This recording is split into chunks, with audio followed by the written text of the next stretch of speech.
Yo, what's going on, everybody? Welcome in the Vikings Now by Chat Sports. My name is Patrick Siepman, and we got a big-time show for you guys today as Kevin O'Connell had his Monday press conference before practice, and he gave some key injury updates on some key players on this roster.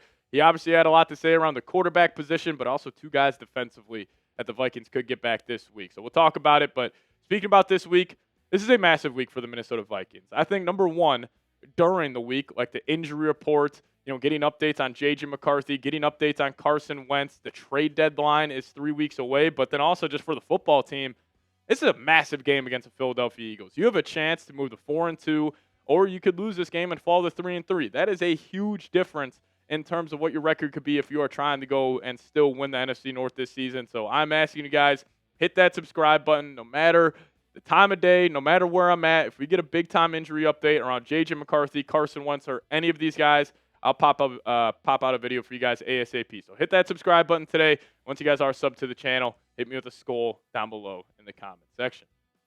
All right, so KOC started off here talking about Vikings linebacker Blake Cashman. We got some great news. Obviously, Cashman dealing with that hamstring injury that put him on short-term IR. He missed weeks 2, 3, 4, and 5, but he is back this week. He actually had his 21-day practice window open.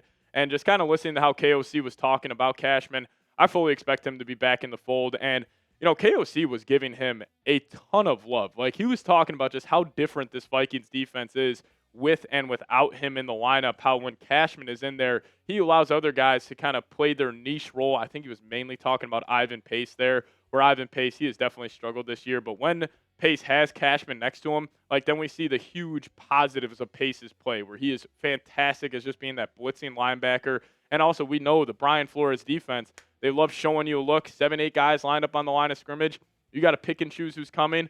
The offense, they'll adjust, and then the Vikings will readjust. And that's where having that elite communicator, the green dot wearer, and Blake Cashman, having him back in the fold this week, I mean, I cannot undersell how big this is for that defense. But one guy where his status is not looking too good, and honestly, I'm a little concerned for this guy, and that's Andrew Van Ginkel. Now, Kevin O'Connell said early on in the week he's going to work off to the side, so I'm assuming we'll see AVG with a lot of DMPs on the injury report this week, but maybe like that Thursday practice, maybe he comes up as limited on this. But I'm going to guess they probably hold him out until week 9 against the Detroit Lions because, dealing with a neck injury and with how physical of a football player Andrew Van Ginkel is, do you really want to risk it, kind of force his way back for this week, but then it could jeopardize him missing the entire season? I have my concerns there, so I'm going to probably, if I had to bank on it, Cashman goes, but AVG does not play this week. But at the end of the day, between these two guys, the Vikings defense for this matchup against the Eagles, they're going to need at least one of Andrew Van Ginkel or Blake Cashman back because, the Vikings defense top to bottom has been pretty damn solid this season. But the one negative of the Vikings defense is stopping the run. And I think Andrew Van Ginkel and Blake Cashman, first off, they're the second and third best player on this defense and the second and third most important player on this players on this defense. So just getting one of those two guys back, I think is going to be absolutely massive. You should be able to stop the run at a higher level. So I do like Cashman. He'll probably be back and should take this Vikings defense to another level. But more guys will be back. We can clap it up here. J.J. McCarthy was actually seen back at practice today. Now, somebody took a photo of J.J. at practice, and I tried to zoom in on his ankle just to see if maybe he had some, spat tape on there or if he had like a big-time brace. There was no brace on his ankle. So I think he is definitely trending in the right direction, but I also still have my doubts if he's going to play this week because KOC, the way he was talking, he was making it seem like JJ won't play. Now, is that Kevin O'Connell? Is he playing a little gamesmanship? Or is this real? So that's the question. Is this smoke or is this real for J.J. McCarthy? If you're just taking KOC for his word, I would probably say there's a 5% J.J. McCarthy plays. But also, why would Kevin O'Connell just come out and flatly say, oh, yeah, J.J. McCarthy's our guy? Because, again, this is trying to get an advantage any way possible. And I'm sure, the Eagles and their team, they're, trying to get some insight, whether it's going to be J.J. McCarthy or Carson Wentz out there. So pretty much KOC just left it up in the air. I think that was probably the right call if he is kind of trying to play some gamesmanship here. But he also was asked on just giving a percentage of JJ's health, and he wouldn't give it. Which, again, I think is the right move by Kevin O'Connell. Even if JJ was truly at 100%, why would he just come out and flatly say that? But then somebody else asked him, Like, hey, when are you going to name a starting quarterback? Like, what's the decision there? Like, obviously, this is a huge decision heading into this game versus the Eagles. This is what KOC had to say. Now, this was also typical coach talk for KOC here, saying there's the decision, that is the public one. And I think there's a decision with what we're going to do for the game. And those two things can be on different timelines. Although I know that's not the most comforting thing to share with you guys. And I thought this was pretty funny. I don't know what Kevin O'Connell loves more, long developing plays or long developing answers. Like, listening to this whole press conference, it was just KOC in his bag. Like, you just ask him a basic question, and he'll just start rambling in any other direction.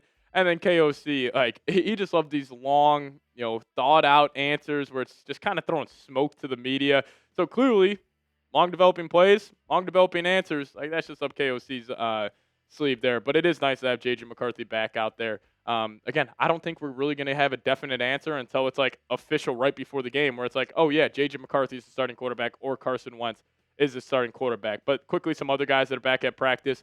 Donovan Jackson, he got that wrist surgery before the Week 4 game against the Pittsburgh Steelers, but he should be back out there, which would be huge. But more importantly, this was probably the biggest shocker.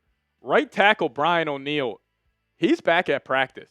And he's also not working out on the side. Like, he is fully back out there, which is incredible because I still remember watching that Steelers game when Brian O'Neill went down. I mean, we were just sitting there praying that this wasn't like a fully torn MCL for O'Neill. It was just a sprained MCL. So I fully expect him, maybe not for sure this week, but for sure that Thursday game against the Chargers, we'll have Brian O'Neill back, and then also Michael Juergens. He'll be back at practice this week. So the question becomes, with Ryan Kelly on short-term IR, who is the starting center this week? Would it be Michael Juergens, or would they just roll out with Blake Brandel? I'm going to give my best guess here. I'm going to say they're going to still continue with Michael Juergens. But we're also now super, super close to the Vikings having that full five-man offensive line that we were all dreaming about heading into the season. Now, again, question mark if Brian O'Neill plays, but I'm going to assume he does. But, man, you got Darrisaw back. You're going to have Donovan Jackson, Will Fries, Brian O'Neill. Like, this offensive line should be humming this weekend. And, the Vikings this Sunday, they got to be the more physical football team.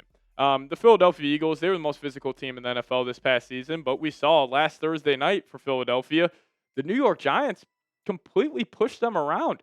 The Giants were the more physical football team, which I never thought I would see that, but they definitely were. And that was because of the running back, Cam Scatterboot. Their quarterback, Jackson Dart, just the moxie and the alphaness he had.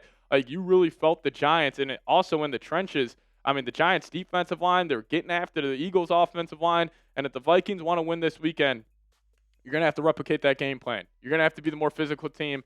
You're at home. You'll have the crowd behind you. That defense should be absolutely firing on all cylinders, so you got to be more physical. You got to try to beat them up. But I ask you guys this, speaking about that Week 7 matchup, Vikings taking on the Eagles at home, US Bank Stadium. Who you got in this one? Give me a V for the Vikings or give me an E for the Eagles. You guys let me know your thoughts down below in the comment section. Obviously, I'm riding out with our Minnesota Vikings. So I'll be typing my V's down below. Now we'll get into more about what Kevin O'Connell had to say during his press conference. But before we do so, I got to tell you guys about today's sponsor, and that is PrizePicks. Now, you and I make decisions every day, but on PrizePicks, being right can get you paid. So don't miss any of the excitement this football season on PrizePicks, where it's good to be right. If you guys download the PrizePicks app today, plug in promo code CLNS. We'll hook you guys up with $50 in lineups after you play your first $5 lineup. Now, PrizePicks is the only app that offers stacks, meaning you can pick up to the same player 3 times in the same lineup. If you guys want to pick more on Josh Allen's pass yards, rush yards, and touchdowns, now you can pick all of them in the same lineup only on PrizePicks. And they have a new feature where you can follow other PrizePicks players directly on the app and copy their lineups in just one click. Whether it's a friend, celebrity, or someone whose picks you like, hit the follow button and check out every lineup they create in the new feed tab on PrizePicks. So download the PrizePicks app today, plug in promo code CLNS, get $50 in lineups after you play your first $5 lineup. That's promo code CLNS to get $50 in lineups after you play your first $5 lineup. Shout out to PrizePicks, though, for sponsoring today's show. PrizePicks, it's good to be right. Now, obviously, we got some injury news around J.J. McCarthy, but we also got some injury news around Carson Wentz. And Kevin O'Connell said Carson Wentz is still sore with that left shoulder injury, but he will practice this week. So, obviously, that's going to be huge because, I think, at least just me personally, I would love for J.J. McCarthy to get the start this week. But if he can't get the start this week, I know all of us love Max Brosmer. I would still turn the keys of the quarterback position back to Carson Wentz. Like, he's got 3 games under his belt. He's getting more familiar with the offense. Are you just going to throw Max Brosmer into the fire against the Super Bowl champs? Personally, I would not. So even if McCarthy can't go, I'm assuming to be number 11 back under center for the purple and gold. But one thing I thought was interesting from KOC's press conference, he was just making the case that ball security for the Vikings, specifically for the rest of the way, is absolutely huge. And, that makes sense. Like Kevin O'Connell, his record as the Vikings head coach, when they win the turnover battle, remember he had that one stretch where he was like 18-0, then it was 19-0, 20-0 back in that 2020 or last season. But still, his record when they win the turnover battle is 26-3. It is one of the best in the National Football League. So KOC, he understands it. One-score games, he's a great head coach. When he wins a turnover battle, he's a great head coach. And he was talking about how detrimental those turnovers were against the Cleveland Browns. Because if you guys remember, like that one Xavier Scott fumble, that was on the first play of the drive after Miles Price just had a massive punt return. And that just kind of deflated the Vikings offense. And then even on the first drive of the game, Jordan Mason, Vikings are moving the football up the field, 1st and 10. He ends up putting the ball on the deck. So he was making the point. Ball security is absolutely huge. We cannot have those fumble issues. And also he was talking about defensively, how a lot of the Vikings takeaways just came from 1 week. It was against the Cincinnati Bengals, but he was also making the case once you get Cashman, once you get Ginkel back, like obviously the Vikings, takeaway rate will, skyrocket with those guys back in the fold. So I like the way he was talking. Clearly this team, attention to details are so huge, and taking care of the football, of course, in the NFL day or in the NFL game is obviously massive. But in the end, Kevin O'Connell's so good at this. A lot of coach talk. I was very excited for this press conference because, obviously we're sitting on, our hands and knees just waiting on the J.J. McCarthy update, and it didn't necessarily give a great update around him. I mean, if you guys remember earlier on today, broke down that Tom Pelissero article pretty much saying the Vikings QB situation is murky, to say the least. KOC kind of just, said the same thing that Pelissero was reporting, that, who the hell knows who's going to be quarterback for the Vikings. And that's why this week is going to be hectic. Like, I mean, every injury report this week for the Vikings, it's going to be a fat list, and it's going to be a very important list. Like, not only the quarterback position, but also still like Blake Cashman, Andrew Van Ginkel, Brian O'Neill, Donovan Jackson. Like, this week is going to be massive. That's why I love covering the NFL, because even if we're not watching the games, just the week leading up to it is so much fun. And I can't wait for this matchup against the Philadelphia Eagles. So I'll ask you guys this. Predict the score for me. Vikings versus Eagles. Who are you rocking and rolling with? I got the Vikings winning this one. My score prediction is 23-20. You guys, some of your thoughts down below. Predict the score. Vikings versus Eagles. I will see you guys next time. Let's go Vikes.